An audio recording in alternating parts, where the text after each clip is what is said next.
বিসমিল্লাহির রহমানির রহিম রব্বি জিদনি ইলমা।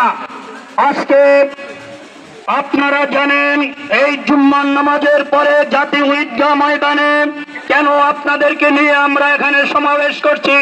কিছুক্ষণের মধ্যেই আমাদের বিক্ষোভ শুরু হয়ে যাবে। আমাদের রামগিরি এবং বিজেপি সংসদ সদস্য নাতিশ জানে, উনি বিধানসভার একজন সদস্য এবং বিজেপি হলো একটা সন্ত্রাসী দল ভারতের, ঠিক কিনা বলে? মোদী সরকার হলো একটা ইসলাম বিদ্বেষী নেতা, ঠিক কিনা বলে?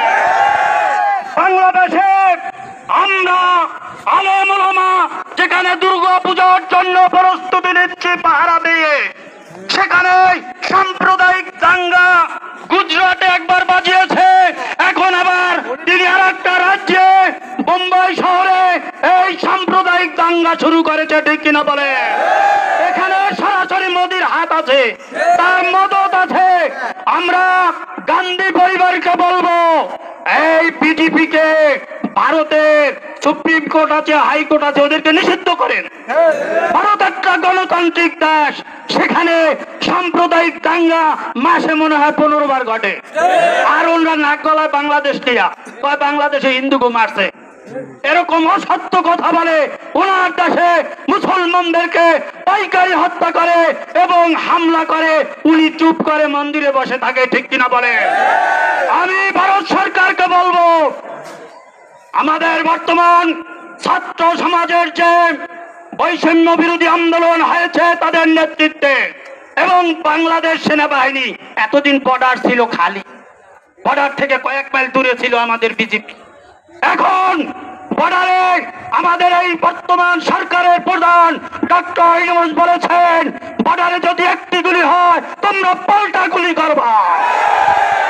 কাজেই আমরা বলি না আমরা আফগানিস্তান হয়ে গেছি, কিন্তু আফগানরা আমাদের সাথে আছে, পাকিস্তানি ভাইরা আমাদের সাথে আছে, বাংলাদেশের 20 কোটি মানুষ আমরা ভারতের বিরুদ্ধে, ঠিক কিনা বলে?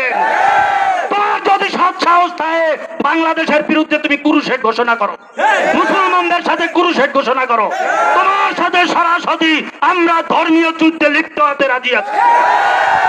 আর যদি সেটা সাহস না হয়, আমরা ওই নাফ নদী পাড়ি দিয়া, সীমান্ত পাড়ি দিয়া যখন ভারতে যাব, যেভাবে শাহজালাল ইয়ামানি সুরমা নদী পাড়ি দিছে তখন ওই ভারতের যত নেতারা আছে, পুরোহিত আছে, সব উলঙ্গ হইয়া দৌড়াইছে, কিন্তু কোন যুদ্ধ লাগে নাই।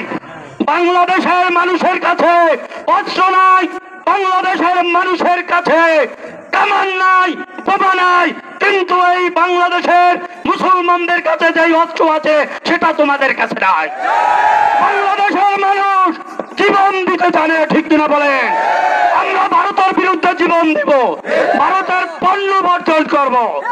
ব্যবসায়ী যারা আছেন এরা পাইকারি মাল কিনবেন না, ভারতের পণ্য বর্জন করেন, কি হয়েছে তাতে?